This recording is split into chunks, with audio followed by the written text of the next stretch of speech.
welcome back. We are here live with Janet at SIU. How are you today, Janet? I'm doing great, Miss Diane. Thank you. So that commercial that just played plays into what we're talking about today is what are student fees and how are they an issue today. To let you guys know what student fees are, they're an additional fees tacked on required to pay by the institution, usually in higher education, universities and colleges. And this is to receive support beyond tuition and other costs. These student fees cover a variety of areas and they're utilized for other costs for student services, just like health insurance or student activity fees.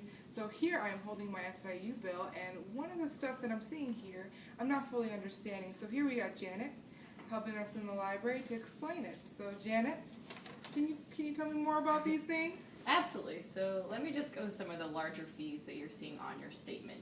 So you're seeing a student activity fee of $46.48. Okay. And that fee gets allocated to campus organizations that provide some kind of service for students. Okay. For example, any kind of programming offered like homecoming parades, community coming to campus, things of that nature. Another fee you're seeing on there that's really large is the $437 student medical benefit fee. I was about to ask you that. Can you get that reimbursed? Yes, you actually can, and we'll talk about that a little bit later. But what you're seeing on that, it goes directly to the Student Health Center, which helps subsidize cost of medical bills for students. Okay. You're also seeing a $10 green fee that goes to green initiatives and sustainability actions on campus.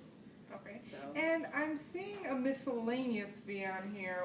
What is that? Can you tell me more about what the miscellaneous things go to? Absolutely. So not all fees are listed in a clear line category like some of the stuff we talked about earlier. These are not without controversy. Many students find student fees to be confusing due to the ambiguous nature of them. Student fees differ at every institution, and the rates that are revisited every fiscal year depending on the institutional type. Some individuals have to pay more fees due to differentiated tuition within an academic area.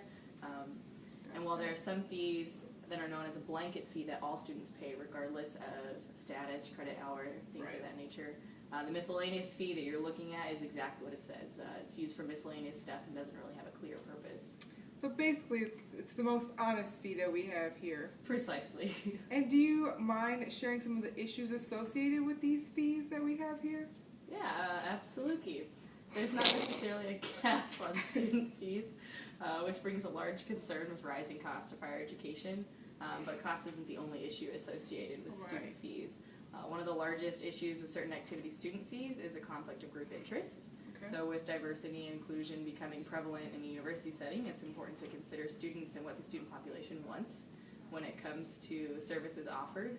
So a conservative student might consider one service to be necessary, where a more liberal student might find the exact opposite to be true. Gotcha. So the Board of Regents of the University of Wisconsin system versus the Southworth case in 2000 actually ruled that the public institution of higher education may subsidize campus activity groups through a mandatory student fee, and that this fee doesn't violate a student's First Amendment's rights. So this case kind of stemmed from shared feelings of university students attending U of W, and the students felt they shouldn't have to pay into a system, which in turn could financially and politically support a viewpoint that the student didn't agree with. However, the Supreme Court ruled that the student fee is allocated to all groups at an equal level as long as it corresponds with the mission of the institution. So really, student organizations are all allotted money at an equal level and do not discriminate based on political viewpoint, gender, race, or sexuality. So. Gotcha. Thank you so much.